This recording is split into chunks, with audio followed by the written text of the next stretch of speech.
চৈত্রের তপ্ত দুপুর, রৌদ্রর কঠোরতা আর প্রকৃতির ক্লান্তির মাঝে যেন লুকিয়ে থাকে এক গভীর তাৎপর্য। এই চৈত্রেই নিয়ে আসে শেষের অনুভব, আর এই শেষ মাসের মধ্যেই জেগে ওঠে নতুনের আশা। আর এই চৈত্র মাসেই শুরু হয় ভক্তি, ত্যাগ ও আস্থার এক অনন্য অধ্যায়, গাজন উৎসব। শুভ সকাল প্রিয় শ্রোতা বন্ধু, সবাইকে প্রভাতের এই নির্মল আলোয় স্বাগত জানাই আমাদের নতুন অভিজ্ঞাপনের আরও এক পর্বে। এই চৈত্রতেই বাড়ি বাড়িতে পাড়ায় পাড়ায় ছড়িয়ে পড়ে গাজনের সেই চিরচেনা আবহ, যেখানে ভক্তরা গভীর নিষ্ঠা ও বিশ্বাস নিয়ে আরাধনা করেন শিব ও গৌরীর। চৈত্রের খরতাপ যেন ভক্তদের এই সাধনাকে আরো কঠোর করে তোলে, আর সেই কঠোরতার মধ্য দিয়ে প্রকাশ পায় অটুট বিশ্বাস ও আত্মনিবেদন। শ্রোতাবন্ধু, গ্রামের মাটিতে আজও এই ঐতিহ্য প্রাণবন্ত। প্রতিটি আঙিনা যেন হয়ে ওঠে ভক্তির এক পবিত্র ক্ষেত্র। তবে শহরের ব্যস্ত জীবনে এই ঐতিহ্যের উপস্থিতি কিছুটা হলেও ম্লান হয়ে আসছে, যা আমাদের ভাবায়, আমাদের শেকড়ের কথা মনে করিয়ে দেয়। তবু চৈত্র আর গাজনের এই মেলবন্ধন আমাদের শেখায় শেষ মানেই শেষ নয়, বরং নতুন শুরুর আহ্বান। চৈত্রের এই প্রখর দিনের মাঝেও গাজনের এই আধ্যাত্মিক আবহ আমাদের জীবনে নিয়ে আসুক শান্তি, শক্তি ও নতুন আশার আলো।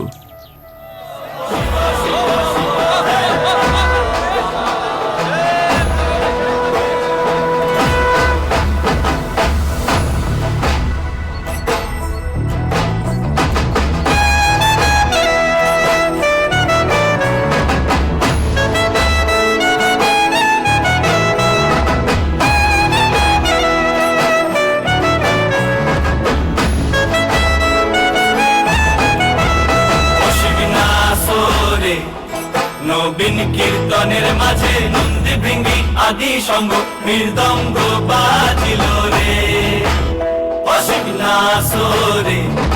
নবীন কীর্তনের মাঝে নন্দী ভৃঙ্গি আদি সঙ্গ মৃদঙ্গ বাজিল রে। শিব নাচে, পার্বতী নাচে রে, ও ভাই রে আরো নাচে খুশে। শিব নাচে, পার্বতী নাচে রে, ও ভাই রে আরো নাচে খুশে।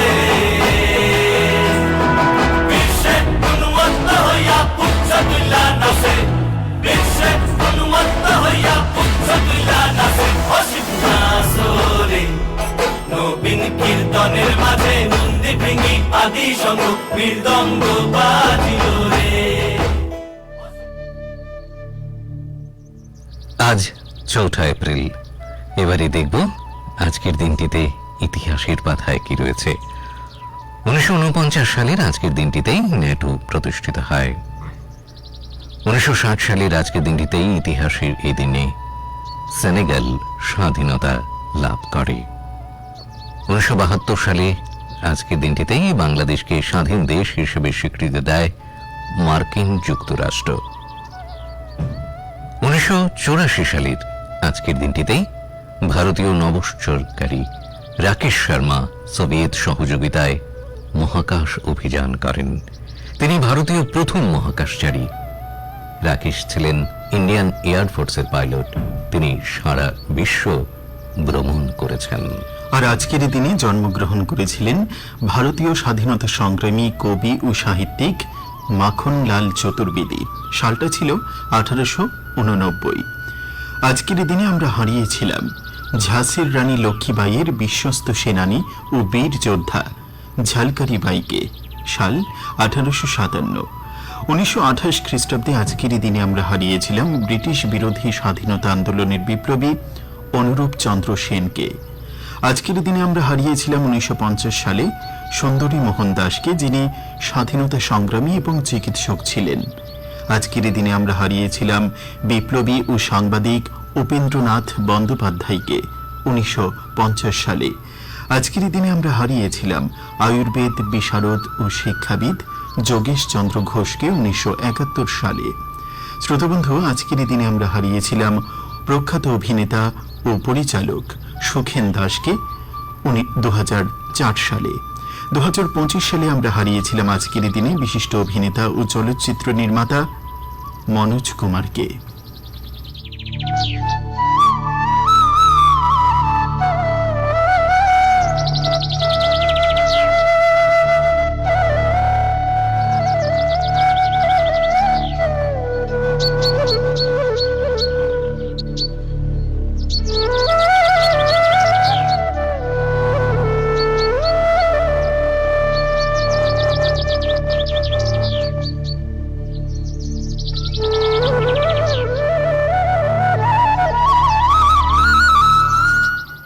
শ্রোতাবন্ধু, এবারে নজর রাখতে হচ্ছে চিঠিপত্রে।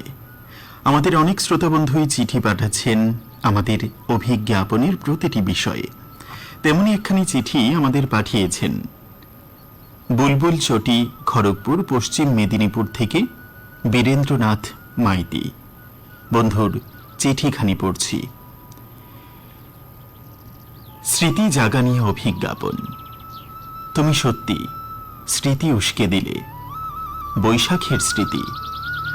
বাংলা ক্যালেন্ডারের থেকে আমরা শুধু রবি কবির জন্মদিন, বৈশাখের পহেলাতে দক্ষিণেশ্বরে নববর্ষের দিনে মায়ের দর্শনের সঙ্গে গঙ্গা পেরিয়ে বেলুড়ে স্বামীজির প্রতি শ্রদ্ধা নিবেদন করতে বেরিয়ে পড়তে দেখি। এবারের গল্প আমার বৈশাখের স্মৃতিচারণ করা। আমার মেয়ে তখন 9 বা 10-এ পড়ে। বাংলা নববর্ষের শুরুর তখনও 1 সপ্তাহ বাকি। একদিন রাতে মেয়ে তার মাকে পাশে রেখে আবদারের সুরে বলল, বাবা, এবারে পয়লা বৈশাখে একটা কাজ করতে চাই। মায়ের ইচ্ছা ওই দিনে আমরা জগন্নাথ মন্দিরের সামনে বসা গরিবদের জন্য কিছু করতে চাই। ওই গরিবদের মা নিজের হাতে রান্না করে খাওয়াবার ইচ্ছা। আমি সায় দিয়েছি। এবারে তোমার ইচ্ছা আমাদের ইচ্ছার সঙ্গে মিলিয়ে দিলে জন্মদিন সার্থক হবে বাবা। প্রসঙ্গত এই পয়লা বৈশাখে আমার কন্যা ও তার মায়ের জন্মদিন। আমি একটু অবাক ও আশ্চর্য হয়েছিলাম ওই কথা শুনে। ভাবছিলাম মেয়েটি এত বড় হয়ে গেছে, একটুখানি কষ্টের হলেও ওই সার্বজনীন কাজে আমার মনও যে কাঁদে। তাই ঘাড় নেড়ে হ্যাঁ বলতেই মেয়ে হুড়হুড়িয়ে বলে মাকে জড়িয়ে ঘরের মধ্যে প্রবেশ করেছিল। আজকে তোমার দরবারে আমার এমনই স্মৃতি উজাড় করতে পেরে খুবই আনন্দিত হলাম। সঙ্গে বলে উঠলাম, জয়তু অভিজ্ঞাপন, তোমার বিকাশ সর্বত্র হোক। ধন্যবাদ সবাইকে এবং কৃতজ্ঞতা জানিয়ে বীরেন্দ্রনাথ মাইতি, বুলবুল চটি, খড়গপুর, পশ্চিম মেদিনীপুর, পশ্চিমবঙ্গ।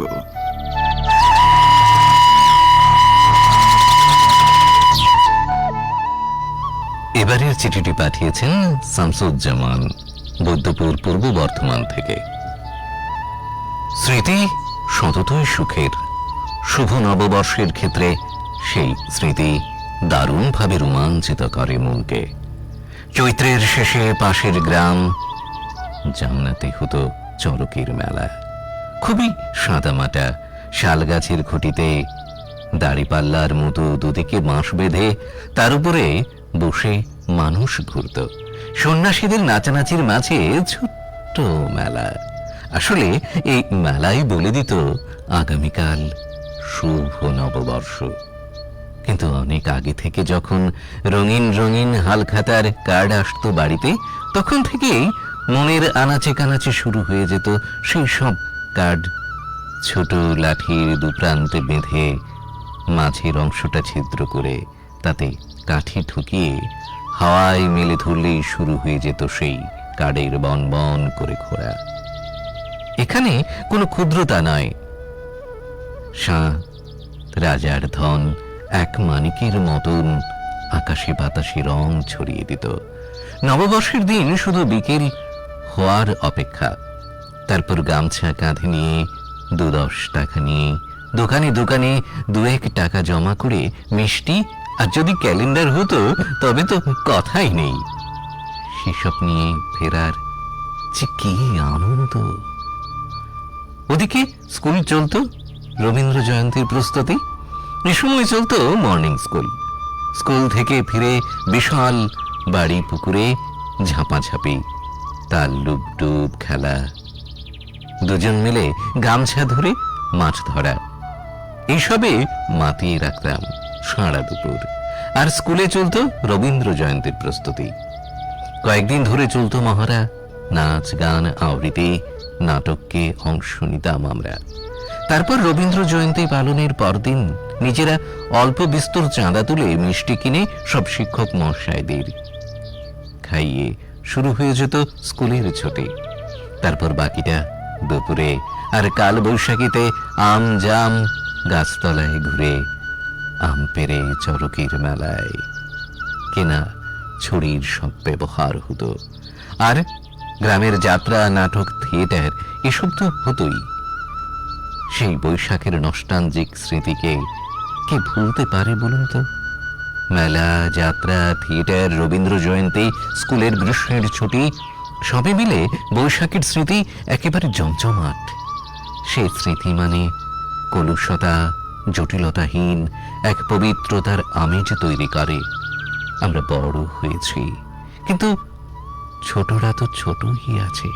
তবে দিনকাল পাল্টে গেছি, তাই ছোটদের স্মৃতির ভাণ্ডারে সেই পবিত্র স্মৃতির কণা মাত্র নিশ্চয়ই জমবে না, সেটুকু হলফ করে বলা যায়।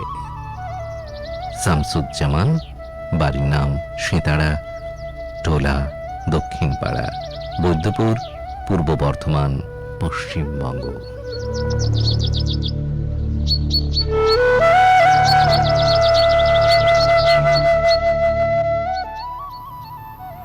এবারের চিঠি পাঠিয়েছেন ছায়া সামন্ত, ধারসা, জিআইপি কলোনি, হাওড়া থেকে। বন্ধু চিঠি লিখেছেন দ্বিতীয় বিষয়ে, সম্পর্ক সংকট। সম্পর্ক কি আদতে স্বপ্ন? প্রতিদিন কত না অচেনা পরিবেশের সঙ্গে জড়িয়ে যাওয়া, যা হয়তো পূর্ব নির্ধারিত ছিল না। সম্পর্ক কেবল রক্তের বন্ধনে সীমাবদ্ধ থাকতে পারে না, এটা তৈরি হয় সামাজিক অনুশাসনের মধ্যেই লুকিয়ে থাকে সম্পর্কের বীজ। প্রেম, ভালোবাসা, মানবিকতা, একে লালন করে একটু একটু করে জীবনের মধ্যে জন্ম নেওয়া সম্পর্ক আন্তরিক ও সাবলীল। যদিও প্রযুক্তির যুগে মানুষে মানুষের সম্পর্কটা বড্ড তালগোল পাকিয়ে যাচ্ছে। এখন তো বাবা মা সন্তানের অনুপরিবার, সন্তান খাঁচায় বন্দী। সন্তানকে মানুষ করতে বাবা মার চলে অক্লান্ত পরিশ্রম, শৃঙ্খলা ও নিয়মের জাঁতাকলে পিষ্ট ওদের জীবন।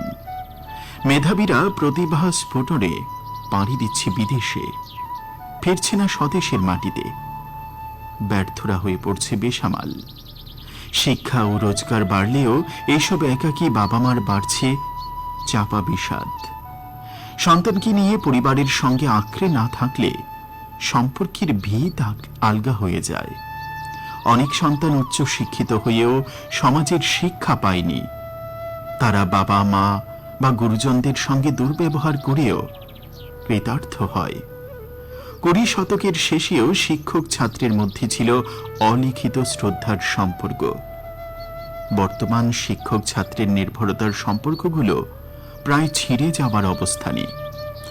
একবিংশ শতকের ছাত্র সমাজ শিক্ষা প্রতিষ্ঠানে শিক্ষকদের গালিগালাজ ও গায়ে হাত তুলতে দ্বিধা করে না।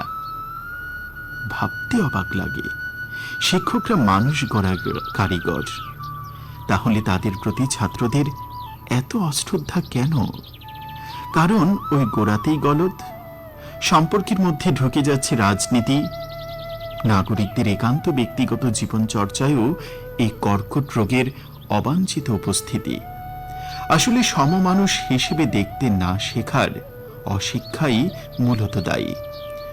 তাই বহু হত্যা, পরিচারিকা নিগ্রহ, পণ প্রথা থেকে বিভিন্ন সম্পর্কের টানাপোড়েনের মূলেও রয়েছে ব্যক্তিগত তথা পারিবারিক মনোবিকলন।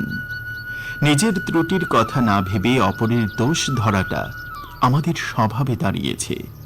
সামাজিক এই ব্যাধির মূলে রয়েছে অবিশ্বাস। আমরা স্বধর্ম পালন করছি না। সামাজিক মূল্যবোধের ক্রম অবক্ষয়ের মতো ঘটনাবলীর জন্য সম্পর্কের সংকট এখন দেখা দিচ্ছে। ছায়া সামন্ত, ধারসা, জিআইপি কলোনি, হাওড়া। পড়ে সেই সব দিন, সেই সব ঝরে যাওয়া স্বপ্ন রঙিন, সেই সব ঋতু জুড়ে ফাগুনের দিন, মনে পড়ে সেই সব দিন, মনে পড়ে সেই সব দিন।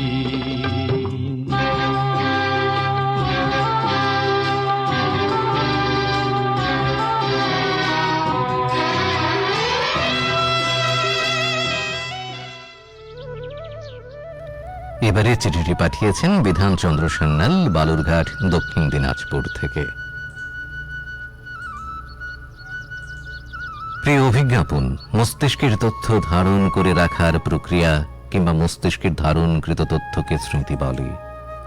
প্রত্যেকটি মানুষের জীবনে এমন কিছু অনুভূতি সম্পন্ন ও ভালোবাসা মাখানো স্মৃতি থাকে যা চিরকাল নতুন থাকে মানুষের মনের মণিকোঠায়। কোনো কাল, স্থান, গণ্ডি তা মুছে দিতে পারে না। আমিও এর ব্যতিক্রম নই। স্মৃতি তথা বলতে গিয়ে একটি কবিতার কয়েকটি চারণ মনে পড়ে গেল। পুরনো দিনের ডায়েরি খুলে স্মৃতিরা সব ভিড় করে, কখনো হাসি, কখনো বা জল চোখের কোণে ঝরে। হারানো শৈশব দুরন্তপনা, মাঠের ধারে সেই মেঠো পথ, বন্ধু তোমার মুখের হাসি মুছে গেছে সময়ের রথ। স্মৃতি হলো এক অদ্ভুত আঁচল, সুখ দুঃখ জড়ানো। আজও আমি স্মৃতির খেয়ায় অতীতকে খুঁজে বেড়াই। বৈশাখের স্মৃতি হলো শৈশবের সোনালি দিন, বৈশাখের দাপট আর মেলায় বাবার হাত ধরে ঘোরা। পহেলা বৈশাখের ভোরে নতুন জামা, আলপনা আঁকা আঙিনা আর মিষ্টি মুখের আমেজ আজও মন ভালো করে দেয়। বৈশাখী মেলা, মাটির পুতুল, মুড়ি মুরকি আর রঙিন বেলুন সব মিলিয়ে এই স্মৃতি বাঙালির এক অকৃত্রিম আবেগের নাম। বৈশাখের ভোরে নতুন পোশাক পরে ঘুম থেকে ওঠা আর বড়দের প্রণাম করে নতুন বছরের আশীর্বাদ নেয়া, গ্রামের বৈশাখী মেলার বাঁশি, নাগরদোলা, জিলিপি, মাটির পুতুল আর হরেক রকমের খেলনার স্মৃতি। নতুন বছরের প্রথম দিনটি শুরু হতো ভোরে ওঠে, নতুন জামা পরে এবং মা ঠাকুরমার হাতে তৈরি নানা পদের পিঠে, পুলি বা মিষ্টি মুখের মধ্য দিয়ে। দুপুরের কাঠ ফাঁটা রোদের পর বিকেলে হঠাৎ আকাশ কালো করে কাল বৈশাখীর ঝড় আসত। ঝড়ের পরে আম কুড়োনোর আনন্দ আজও ভুলবার নয়। গ্রামের মেলায় নাগরদোলা, জিলিপির দোকান, মাটির পুতুল, বাঁশি আর বেলুন সবই ছিল আমার শৈশবের বড় আকর্ষণ। মেলায় কেনা মাটির হাঁড়ি বা পুতুল অনেকদিন ধরে স্মৃতি হিসেবে থেকে যেত। পহেলা বৈশাখের প্রভাত ফেরি বা স্থানীয় সাংস্কৃতিক অনুষ্ঠানগুলো নতুন বছরের নতুন আশার আলো নিয়ে আসত। বৈশাখের স্মৃতি কেবল উৎসবের নয়, এটি পুরনো বছরের গ্লানি ভুলে নতুনকে গ্রহণ করার এক অমলিন অনুভূতি। কালের বিবর্তনে মেলা বা উৎসবের ধরনে বদল এলেও ছোটবেলার সেই নিষ্পাপ বৈশাখের স্মৃতি আজও মনের কোণে সতেজ হয়ে আছে। পহেলা বৈশাখের প্রথম আলো নতুন স্বপ্ন, প্রত্যাশা আর সম্ভাবনার বার্তা নিয়ে আসে, যা বাঙালি জাতিকে একসাথে মিলনের অনুভূতি দেয়। কালের বিবর্তনে মেলা ও উৎসবের ধরন পাল্টালেও শৈশবের সেই বৈশাখের স্মৃতি আজও অম্লান। আগত বাংলা নববর্ষের শুভেচ্ছা জানিয়ে শেষ করছি। ধন্যবাদ আনতে বিধানচন্দ্র সান্যাল, বালুরঘাট, দক্ষিণ দিনাজপুর।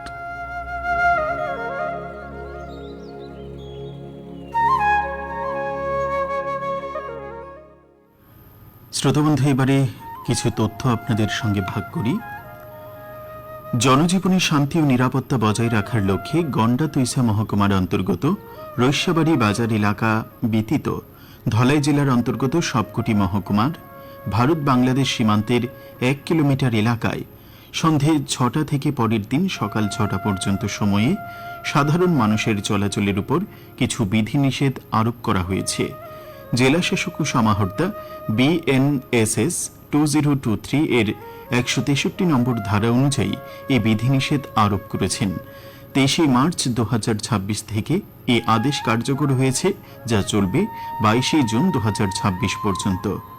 তবে এই আইন শৃঙ্খলা রক্ষার কাজে নিযুক্ত সামরিক, আধা সামরিক ও রাজ্য পুলিশ বাহিনীর সদস্যগণ, ধলাই জেলার পুলিশ সুপার, ধলাই জেলার অন্তর্গত মহকুমা শাসকদের জারি করা বৈধ অনুমতিপত্র প্রাপ্ত ব্যক্তি, জরুরি সরকারি কাজে নিয়োজিত সরকারি কর্মচারীগণ এবং অবিলম্বে চিকিৎসা প্রয়োজন এমন ব্যক্তিগণের ক্ষেত্রে এ আদেশ প্রযোজ্য হবে না। এ আদেশ অমান্যকারীদের বিরুদ্ধে BNS 2023 এর 223 নম্বর ধারা অনুযায়ী শাস্তিমূলক ব্যবস্থা নেওয়া হবে। খাদ্য, জনসম্ভরণ ও ক্রেতা স্বার্থ বিষয়ক দপ্তর থেকে এক বিজ্ঞপ্তিতে জানানো হয়েছে, পশ্চিম এশিয়া অঞ্চলে সাম্প্রতিক যুদ্ধ পরিস্থিতির কারণে জ্বালানি তেলের সংকট হতে পারে। এই আশঙ্কায় রাজ্যের কিছু অংশের মানুষের মধ্যে প্রয়োজন অতিরিক্ত পেট্রোল ও ডিজেলের মজুত করে রাখার উদ্দেশ্যে পেট্রোল পাম্পগুলিতে জ্বালানি তেল সংগ্রহের জন্য ভিড় লক্ষ্য করা যাচ্ছে। পাশাপাশি এলপিজি সিলিন্ডারের সংকট হতে পারে এই ভাবনা থেকে আতঙ্কিত হয়ে গ্রাহকদের কিছুটা উদ্বেগ লক্ষ্য করা যাচ্ছে। এই সুযোগকে কাজে লাগিয়ে কিছু কিছু সুযোগ সন্ধানী মানুষ রান্নার গ্যাস নিয়ে কালোবাজারি করার চেষ্টা করছে। এই পরিপ্রেক্ষিতে রাজ্যের জনগণের অবগতির জন্য জানানো হচ্ছে যে রাজ্যে বর্তমানে ওয়েল মার্কেটিং কোম্পানিগুলি দ্বারা পেট্রোল, ডিজেল এবং রান্নার গ্যাসের আমদানি স্বাভাবিক রয়েছে। পাশাপাশি ধর্মনগরস্থিত IOCL এর ডিপো সহ সমস্ত পেট্রোল পাম্পগুলিতে পর্যাপ্ত পরিমাণ তেলের মজুত বজায় রয়েছে এবং রাজ্যের বুজ্জংনগরস্থিত বটলিং প্ল্যান্টে রান্নার গ্যাস সিলিন্ডার বটলিং স্বাভাবিক রয়েছে এবং চাহিদা অনুযায়ী প্রয়োজনীয় সংখ্যক সিলিন্ডার সমস্ত এলপিজি ডিস্ট্রিবিউটরদের সরবরাহ করা হচ্ছে।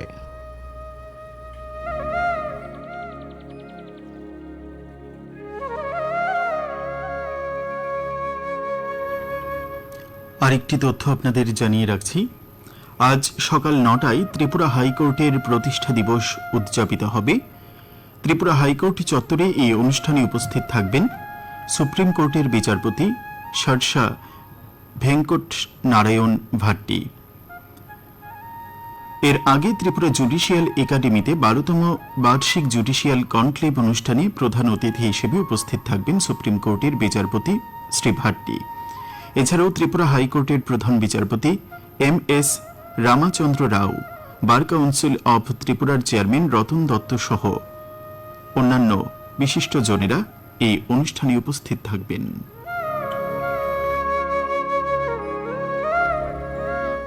এবারে কিছু কাজের খবর জানিয়ে দিই।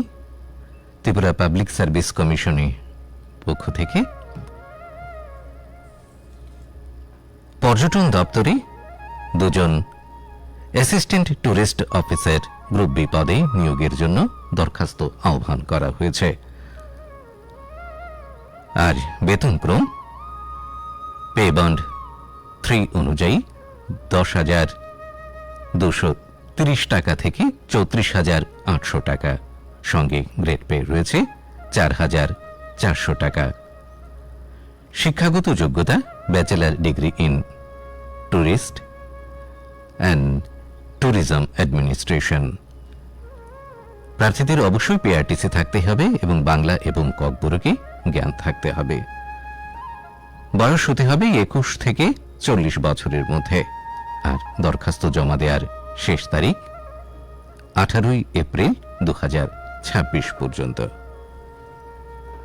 আরও একটি চাকরির খবর রয়েছে। সারা দেশ জুড়ে ভারতীয় রেলে অ্যাপ্রেন্টিস নিয়োগের জন্য অনলাইনে দরখাস্ত আহ্বান করা হয়েছে। আসন সংখ্যা এই মুহূর্তে প্রায় 12,000টি হলেও সাউথ সেন্ট্রাল রেল বা দক্ষিণ মধ্য রেলওয়েতে 2,801টি পদ রয়েছে। শিক্ষাগত যোগ্যতা মাধ্যমিক উচ্চ মাধ্যমিক নম্বরের কোনো কড়াকড়ি নেই, তবে বয়স হতে হবে 24 বছর বয়স পর্যন্ত এবং সংরক্ষিত ক্ষেত্রে নিয়ম অনুযায়ী ছাড় রয়েছে। অনলাইনে দরখাস্ত জমা দেওয়ার শেষ তারিখ 11 এপ্রিল।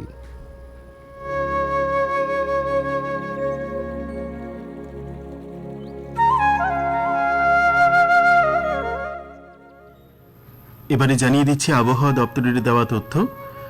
আবহাওয়া দপ্তরের দেওয়া তথ্য অনুযায়ী আগামী 24 ঘন্টার পূর্বাভাসে জানান দিচ্ছে যে রাজ্যের সবকটি জেলায় 30 থেকে 40 কিলোমিটার বেগে ঝড়ো হাওয়া সহ বৃষ্টির সতর্কতা জারি করেছে আবহাওয়া দপ্তর। দিনের সর্বোচ্চ তাপমাত্রা থাকতে পারে 35 ডিগ্রি সেলসিয়াস এবং সর্বনিম্ন 24 ডিগ্রি সেলসিয়াসের আশপাশে। জানিয়ে দিলাম আবহাওয়া দপ্তরের দেওয়া তথ্য।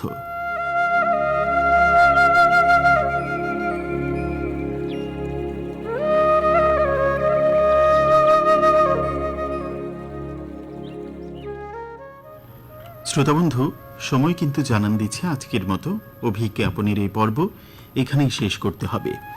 তবে যাওয়ার আগে যেটা প্রত্যেকদিন আমরা বলে থাকি যে যেহেতু চলছে বসন্তকাল, আর এই সময়টাতে বসন্ত রোগের কিন্তু প্রাদুর্ভাব দেখা দেয়, তাই বিশেষজ্ঞরা যেটা বলছেন প্রচুর পরিমাণে আপনারা জল পান করুন, ফল পান করুন, আর প্রখর রৌদ্রোত্তাপ থেকে নিজেকে এড়িয়ে রাখুন। শ্রোতাবন্ধু, আজকের মতো অভিজ্ঞাপন তাহলে এখানেই শেষ করছি।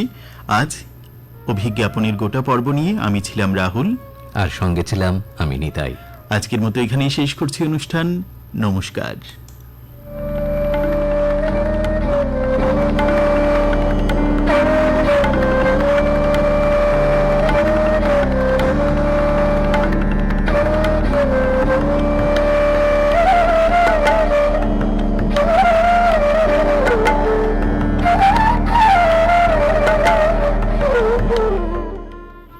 আকাশবাণী আগরতলা।